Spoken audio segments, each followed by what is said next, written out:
नमो नारायण। अक्सर हम कुकरीज़ चैनल पर देखते हैं कि कैसे शेफ़ अपनी खिड़की से कुछ हर्ब्स लेते हैं और उन्हें अपनी डिश में यूज़ करते हैं। उसे देखकर हमारा भी मन करता है कि काश हम भी कुछ ऑर्गेनिक ग्रो करें और ऐसे ही उसे अपनी डिशेज़ में यूज़ करें।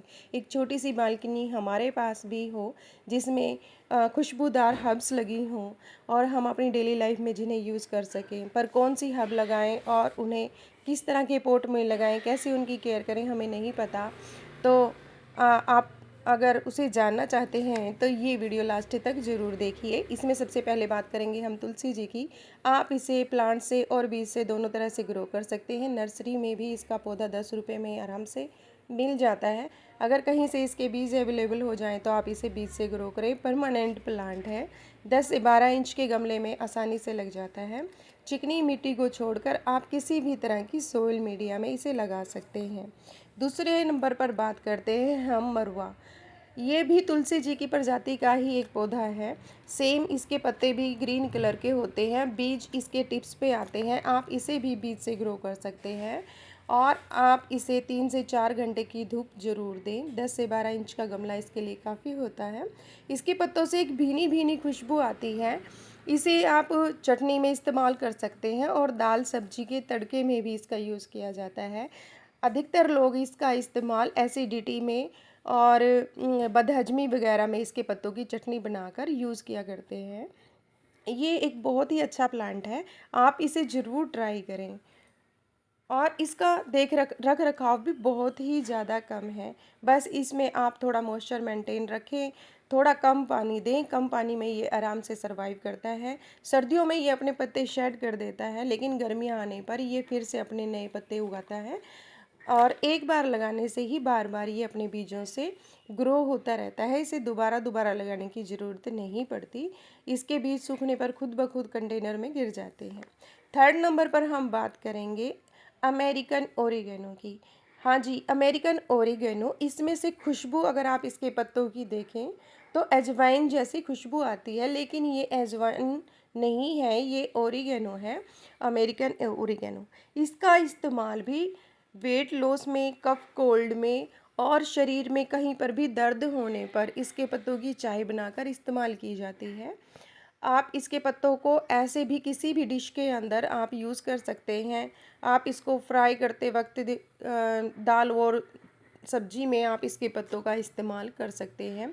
बहुत ही बेहतरीन खुशबू वाला पौधा है।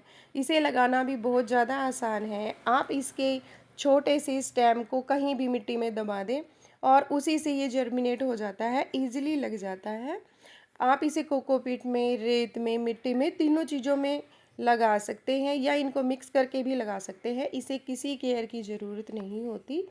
आप इसे 4 से 5 घंटे की धूप में रख सकते हैं या आप इसे इंडोर भी रख सकते हैं, लेकिन वहाँ पर आप इसे रूम में नहीं रख सकते।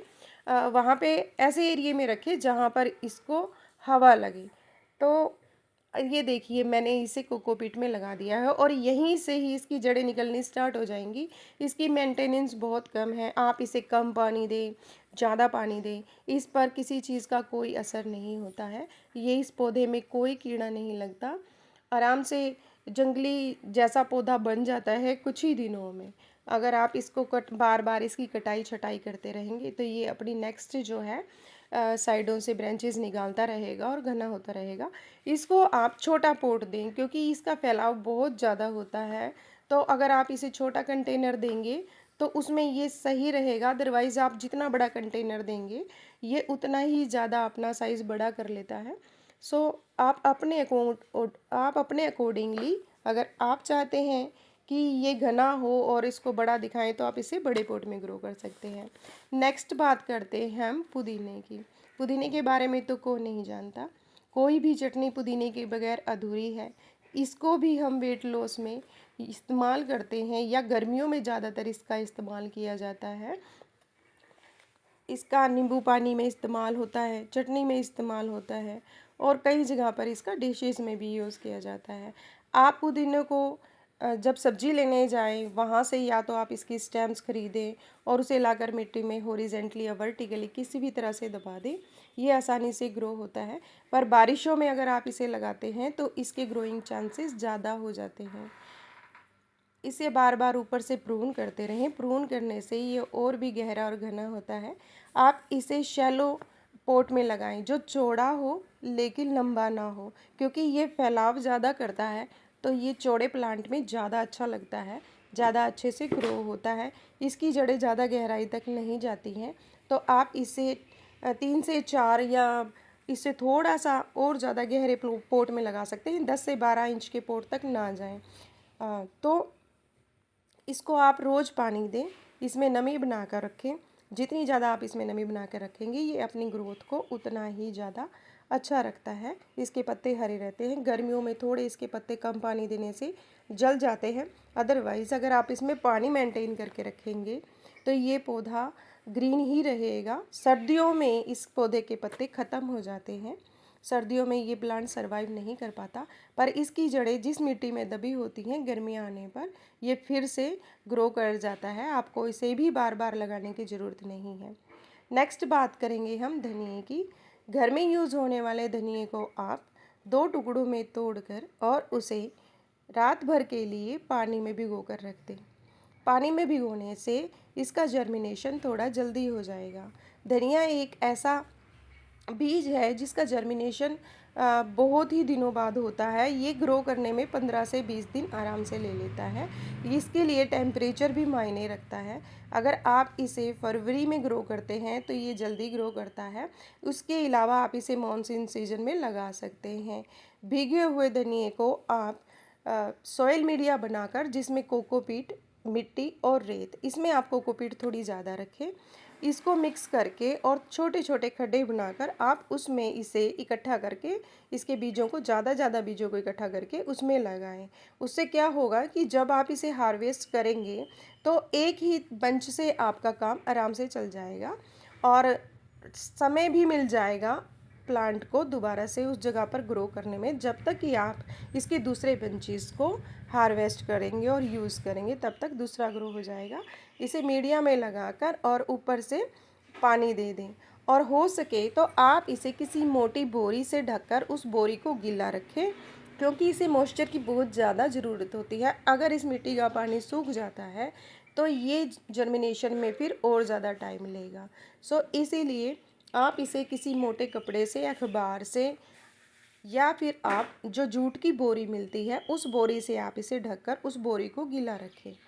15 से 20 दिन के अंदर धनिया ग्रो हो जाएगा और फिर आप उसे आराम से यूज़ कर सकते हैं। धनिया को आप किसी भी डिश में इस्तेमाल कर सकते हैं। ये देखिए, मैंने इसके ऊपर घर में यूज़ होने वाला एक मोटा कपड़ा बिछा दिया है और उसे ऊपर से गीला कर दिया है। अब मैं बार बार इसे उठाकर नहीं देखूंगी, सिर्फ जो ये कपड़ा सूख रहा है इस कपड़े के सूखने पर ही मैं इस पे दोबारा से पानी स्प्रे करती रहूँगी, ताकि जो अंदर के बीज हैं वो डिस्टर्ब ना हो। नेक्स्ट बात करते हैं हम मेथी के बारे में। मेथी सर्दियों में यूज़ किए जाने वाली सबसे स्पेशल हर्ब है। हम इसे सब्जी के तौर पर इस्तेमाल करते हैं और इसके पराठे, पूरी वगैरह भी बनाए जाते हैं। इसे ग्रो करना बहुत ही ज़्यादा आसान है। आप इसे बिल्कुल सीधे मिट्टी के ऊपर स्प्रिंकल कर सकते हैं और फिर स्प्रिंकल करने के बाद दोबारा से इसके ऊपर मिट्टी की एक लेयर लगाकर आप उसे पानी दें, तो वो आसानी से ग्रो कर जाता है। ये आपको 5 से 7 दिनों में, गर्मियों में इसकी जर्मिनेशन आपको 5 से 7 दिन में दिखाई देगी और सर्दियों में भी ये बहुत जल्दी ग्रो करता है। इसके लिए आपको कोई ज़्यादा एफर्ट करने की ज़रूरत नहीं है। इसकी मिट्टी को आप ज़्यादा गीली ना करें, उससे ये पौधा जो है इस पर सफ़ेद रंग के कीड़े आ जाते हैं, जिसको हम मिलीबग बोलते हैं। उससे बचा कर रखने के लिए एक काले रंग का कीड़ा भी इस पर आता है जो इसकी पूरी स्टेम को कवर कर लेता है। तो उससे बचा कर रखने के लिए आप इसमें हल्का नमी बना के रखें। ज़्यादा ओवर वाटरिंग इस पौधे को नहीं चाहिए होती है, तो आप इसे भी बहुत आसानी से ग्रो कर सकते हैं। इसे लगाने के बाद आप इसे हफ्ते से 10 दिन के अंदर इसके पत्तों को हार्वेस्ट कर सकते हैं। बहुत ही जल्दी से ग्रो होने वाला ये पौधा है। दोस्तों, मेथी को हम वेट लॉस में भी इसको यूज़ करते हैं। कढ़ी में इसके इस्तेमाल किया जाता है और कई तरह से इसका इस्तेमाल होता है। नेक्स्ट बात करेंगे हम लहसुन के बारे में। लहसुन के बारे में तो लगभग सब जानते हैं। लहसुन को उगाना और भी ज़्यादा आसान है और ये बहुत जल्दी जर्मिनेट होता है। गर्मियों में तो इसकी ग्रोथ और भी ज़्यादा जल्दी होती है क्योंकि गर्मियों में टेम्परेचर हाई पर होता है। बस इसके आप कलियों को अलग अलग करके जो इसका रूट वाला हिस्सा है उसे आप पॉट में मिट्टी में दबा दें। रूट वाली साइड से आप इसको दबा सकते हैं और छोटे गमले में भी ये आराम से लग जाता है क्योंकि हमें सिर्फ इसके पत्ते चाहिए।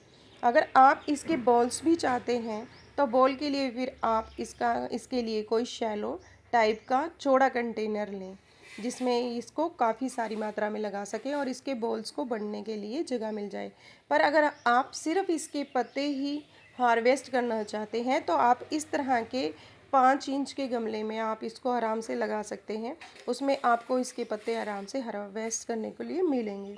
आप इसे भी सब्जी में, दाल में, चटनी में इस्तेमाल कर सकते हैं।